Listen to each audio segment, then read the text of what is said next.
भारत में एक आर्य समाज का गठन हुआ था, जिसको दयानंद सरस्वती ने गठन किया था।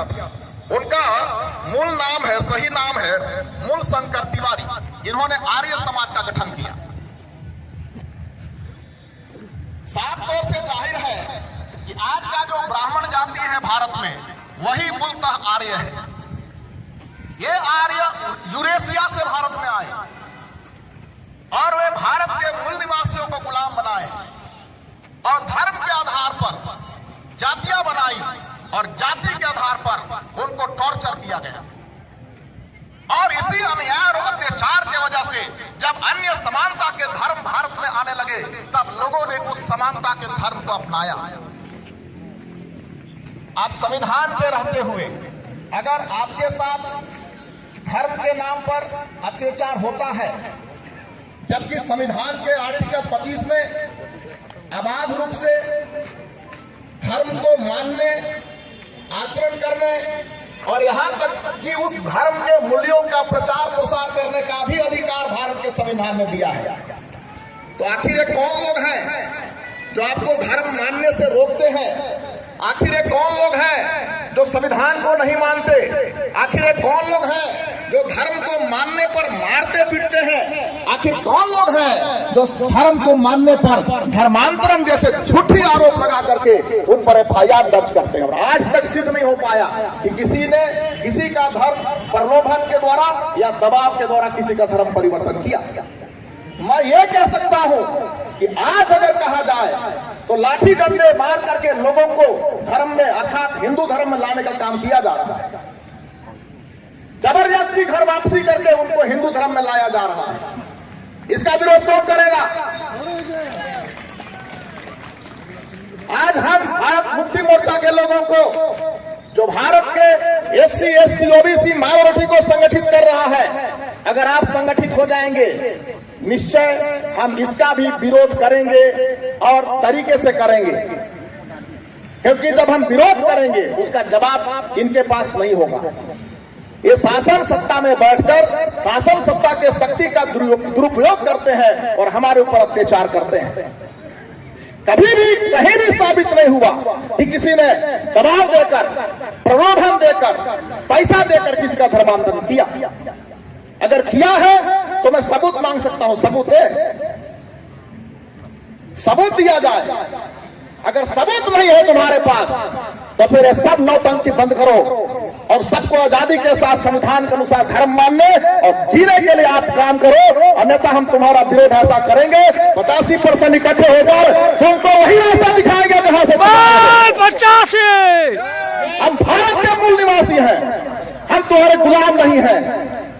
और हमारे पुरखों ने लड़ करके हमें संवैधानिक अधिकार दिया है। इसको छीनने का तुम जो दुस्साहस कर रहे हो, इसका परिणाम अच्छा नहीं हो सकता है। आज भारत का मूल निवासी सहनशील है। आज भारत का मूल निवासी संविधान को मानने वाला है। भारत का मूल निवासी अपने नियम को, कायदे को, और वो अहिंसक होने के वजह से, हिंसक नहीं है इसलिए। अगर हिंसक हो जाए भारत का मूल निवासी, तब क्या होगा? मैं आगे एक विषय पर कहना चाहूंगा। जैसा कि धीरेन्द्र शास्त्री जो के लिए खुलेआम मंच पर बोल रहा है, क्या किसी के चर्च को तोड़ना संविधान के दायरे में है? नहीं। क्या वो धीरेन्द्र शास्त्री नामक बाबा, अब कहां का बाबा है, क्या वो कुंकुरी के चर्च को आके तोड़ सकता है? उसमें इतना दम है? लेकिन वो बोल रहा है खुलेआम।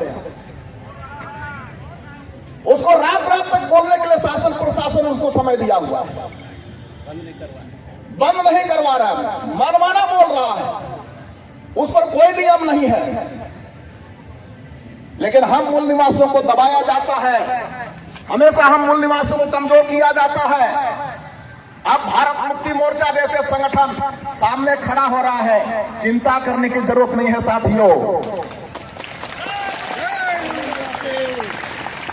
मुख्यमंत्री, माननीय मुख्यमंत्री विष्णुदेव साय जी के द्वारा ईसाइयों के ऊपर ऐसे लांछन लगाए गए कि ईसाई लोग गाय का मांस खाते हैं और भी कुछ चीज है खाने के लिए उनको खाना चाहिए।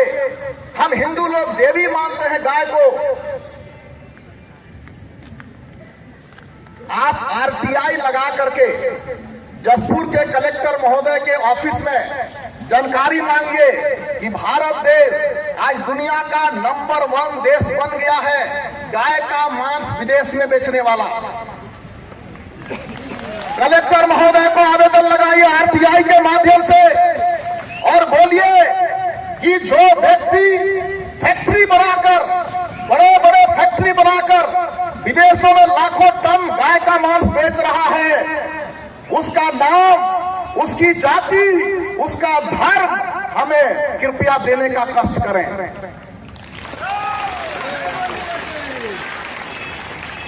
मैं कहना चाहता हूं जो सवर्ण हिंदू हैं, जो हिंदू धर्म को चला रहे हैं, जो हिंदू धर्म में पूजा पाठ करते हैं, सारे धार्मिक कार्यक्रम करते हैं, सारे धार्मिक अनुष्ठान करते हैं, उन्हीं के बुच्चड़ खाने हैं और वही गाय को काट कर विदेशों में बेच रहे हैं और करोड़ों अरबों रुपए कमा रहे हैं।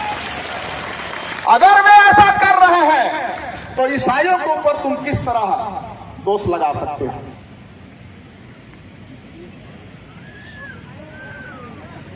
ये अन्याय है या नहीं है? ये कमजोर लोगों के ऊपर अन्याय करने का, खून खराबा करने का साजिश भी है। हम ईसाई लोगों को, हम मूल निवासी लोगों को और हम भारत मुक्ति मोर्चा के लोगों को, भारत मुक्ति मोर्चा न सिर्फ SC ST OBC परंतु माइनॉरिटी का भी संगठन है। जो आप ईसाई बन चुके हैं, जो आप मुस्लिम बन चुके हैं, जो आप बुद्धिस्ट बन चुके हैं, जो आप लिंगायत बन चुके हैं, आप सिख बन चुके हैं, अगर आप SC ST OBC से DNA के आधार पर आप मूल निवासी हैं तो भारत मुक्ति मोर्चा के लोग आपको अपने खून के भाई के नाते गले लगाने को तैयार हैं, धर्म के नाते नहीं। और जो धर्म की राजनीति कर रहे हैं उनके विरोध में हम संवैधानिक तरीके से उनका सामना करने के लिए भी तैयार हैं। और भारत मुक्ति मोर्चा के जांबाज साथियों ने केस दायर करने के लिए कुंकुरी थाने में आवेदन लगाया है। अभी तक कोई जानकारी नहीं है कि FIR हुआ या नहीं हुआ। अगर नहीं हुआ तो आने वाले समय में भारत मुक्ति मोर्चा, SC के लोग, ST के लोग, OBC के लोग, हम लोग कुंकुरी थाना का घेराव भी करेंगे।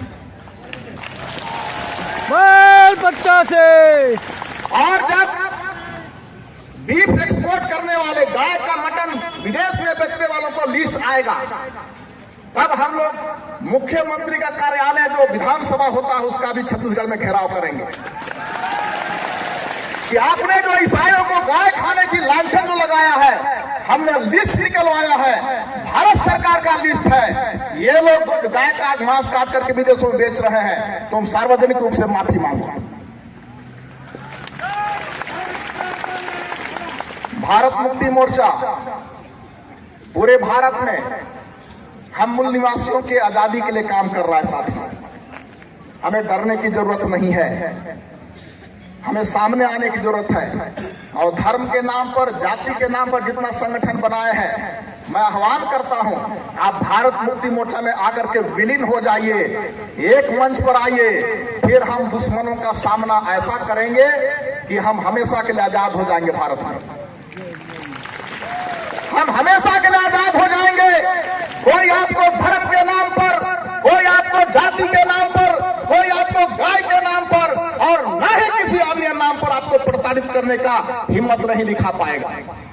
मैं वादे के साथ कहता हूं, सारे SC ST OBC के लोग और धर्म परिवर्तित मूल निवासी लोग एक मंच पर भारत मुक्ति मोर्चा के बैनर तले आ जाइए। हम तत्काल आजादी पालेंगे और ऐसी आजादी पालेंगे कि कोई हमारे ऊपर उंगली नहीं उठा पाएगा। 29 तारीख को पहुंचेंगे, मैं भी आ रहा हूं, आपको भी आना है, जल्दी जल्दी आइए, समापन करना है। तो साथी लोग आते आते अनाउंसमेंट को बढ़िया से सुन लीजिए। तारीख है 29 फरवरी, परसों। और तमाम साथियों से अपील करूंगा, गुजारिश करूंगा, बड़ी संख्या में वहां आकर इस हस्तियों बचाओ आंदोलन को समर्थन करना है। और हम लोग मिलेंगे वहां पे आंदोलन के मैदान में। अच्छा अरविंद, अच्छा सब जगह बता रहे। इधर से जितने लोग जाएंगे, अंबिकापुर जाने पर बिलासपुर रोड में आपको जाना है और 3 या 4 किलोमीटर की दूरी पर वहां भिट्ठी राइस मिल चौक है, भिट्ठी राइस मिल चौक, वहीं पे सब लोग इकट्ठा होंगे और मेश्राम साहब जिधर से भी आएंगे सूचना दी जाएगी और वहीं कतारबद्ध तरीके से हसदेव की ओर प्रस्थान करेंगे। समय वहां पर 11 से 12 के बीच का रहेगा, यानी आप 11 बजे तक और 12 के बीच में हर हालत में वहां पर पहुंचने का कष्ट करेंगे। धन्यवाद।